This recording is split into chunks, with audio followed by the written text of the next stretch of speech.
Listen up, get ready, I'm not gonna take no more. There's a revolution, a revelation going on in my soul. Buckle up, get ready, we're not gonna sit back. Citizens of the world, welcome back to the final segment of Live from the Heartland for the week of May 29th.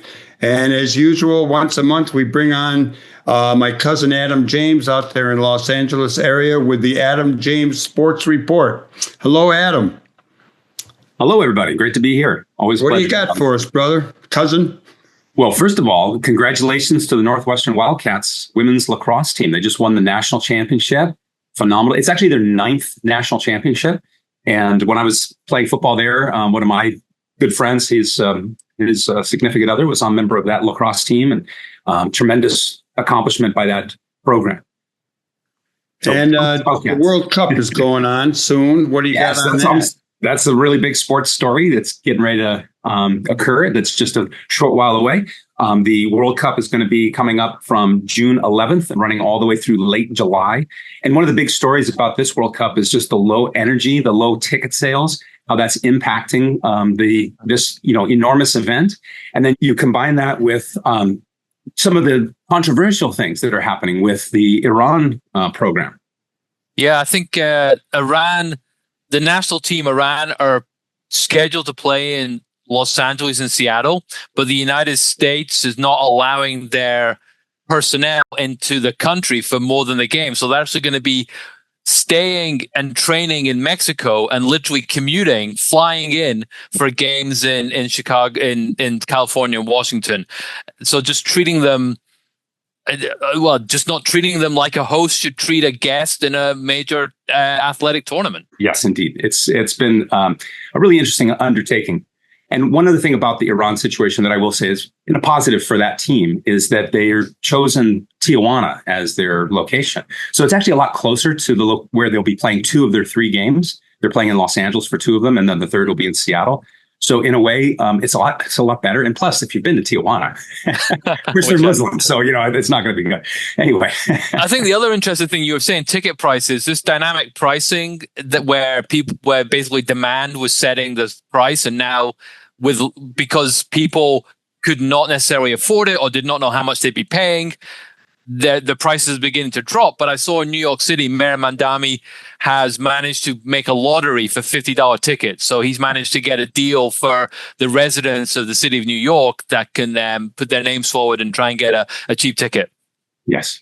And on a positive note, this is an amazing sport. And it's so great when you see people come together and celebrate, and they have that nationalistic pride. So it is going to be a lot of fun. I encourage people who are fans of the sport to go out to watch parties if you can't actually get tickets to a game, and to go to a bar and have a cold one with somebody who's cheering for a different team. That's actually part of the World Cup experience. Right. Speaking of national nations in sport, the 4th of July is coming up, and we have that time-honored American spectacle of a UFC fight on the White House lawn. Yes, this has been something that people in the MMA world are conflicted on. I work in the MMA world. I have a program and I teach people how to be a coach or trainer in the sport with the National College of Exercise Professionals. And I love the game. I love this sport, and I love the athletes that do it. But the organization UFC has positioned itself in a unique way that in many ways draws in more fans, but also pushes away many people. And that is its political positioning. Now, it's not the only sport that does that. The NBA is very aligned with, the African-American community, the Black community, obviously. And they do a lot during Martin Luther King Day, which some people take as political positioning. And some people feel that it drives them away. So with the UFC, they've made this conscious choice to embrace a particular political party. And this has gotten into a position where they're going to have this event on the White House lawn. Many people find it to be completely inappropriate in regards to the blending of politics and a particular business and how much sway or impact that receives as a result. So, the other thing about the sport of MMA that's going on in regards to politics is, the UFC was recently purchased. The person that bought it is actually a Democrat, and a very important and powerful one. And that's Ari Emanuel, whose brother was the mayor of Chicago. Was he a good mayor, Michael? Oh, it's not. I'm not a fan of him. I had a nice picture of me and him hugging each other one time in front when he was at the Heartland. But no, he wasn't my favorite. So just to connect everything, Yes. I once saw Emmanuel when he was walking along Irving Avenue, as I was walking along Irving Avenue at 6 o'clock in the morning to go watch a soccer game in the Globe pub, which used to be the only place in Chicago before everything became on domestic television or your streaming service. You had to go to a bar at 6 o'clock in the morning to watch a European soccer game. And I bumped into Emmanuel outside the bar one day. So watching games at bars, definitely a thing to do in the World Cup and other times. Yes, and so what I was going to share with everybody, if you didn't already know this, but TKO, which owns UFC now, has been pushing for a bill, a bill with Congress, and so the House of Representatives already passed it. It's called the Ali Revival Act, and they're using that name because it's reminiscent of the original Ali Act, which came in 2000 and was a significant and important thing for the sport of boxing. But this Revival Act is using the Ali name and is attempting to create a system that will give more power to the leagues or organizations. The idea is that you're going to run the sport of boxing more like UFC.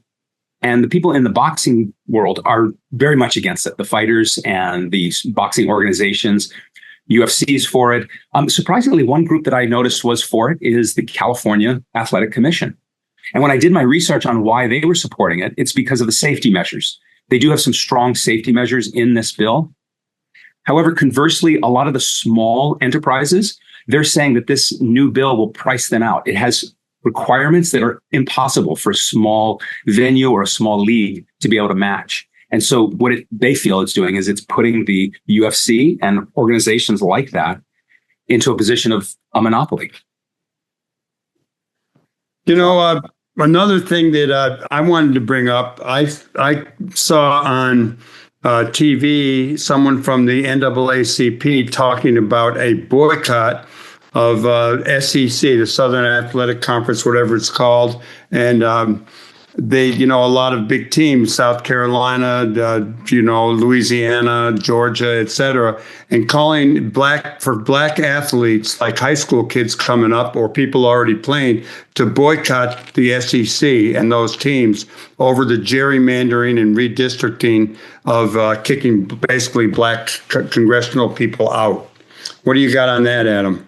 Yes, it's actually a really significant thing. The NAACP has decided to make this statement and encourage African-American Black families to keep that in mind, because these are young men and women that are making a choice, but their families are also engaged in making that choice.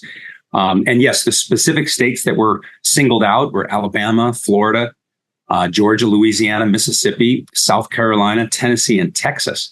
And these are the ones that have been using their political positioning to restrict and change those voting laws. And so, it's a fair thing for the NAACP to request or require or encourage. However, this announcement did come after the cycle, after the transfer portal cycle, after the recruiting cycle.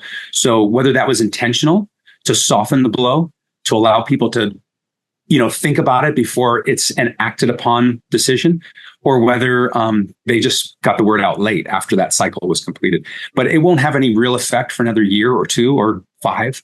But it's a fair thing for, families to start thinking about, not just Black families, but families that support democracy and are against fascism, to think about, where you're going to go and bring your talent, because that's what college athletes are. They're a talent and they're a workforce.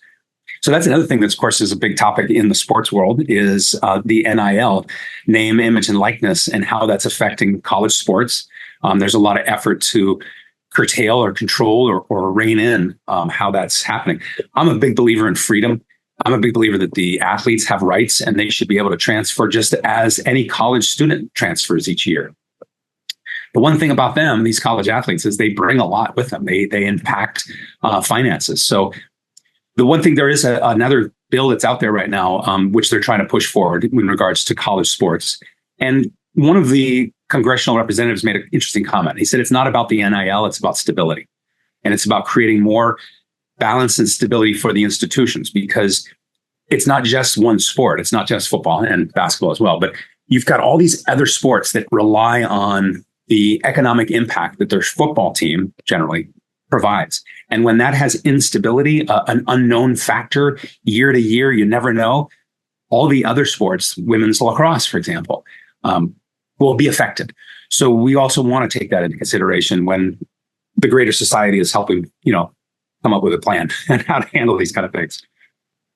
I think we have about a minute left. And, when I was talking with you on a family Zoom not too long ago, we started talking about probiotics and fermented vegetables, et cetera, like sauerkraut. Yeah. And so I went out and I like sauerkraut. I went out and bought some sauerkraut. It's not my favorite brand. I'm going to look for Frank's. Might make some myself. But what do you got on that, Adam? Your little dietary yes, today. Absolutely. Well, in brief, I'm a big believer in natural, healthy eating. Eat small meals throughout the day. Drink lots of water. Avoid processed foods, especially sugar. And then when it comes to supplementation, I'm a big believer in supplementing HOPE. But HOPE is an acronym. It stands for high fiber, omega-3s, probiotics, and digestive enzymes. So for some people, they need to take a fiber supplement. Others, it might be an oil supplement, like a fish oil, to get those omega-3s in you. Probiotics are something that not everybody's eating. So if you're not eating healthy fermented foods, then you might want to consider that. By the way, if you go and you buy a sauerkraut, if you check to see if it's a pasteurized product, you will find that most of, if not all of the healthy bacteria has been destroyed or killed off, so to speak. So the best probiotic foods are the ones you make in your own kitchen. And it doesn't take much. It's a little salt, a little cabbage. That's how you do it with kimchi as well. Just add some more hot peppers in there. Well, we'll be trying it out and we'll give you a report. We want to thank you for coming on, Adam.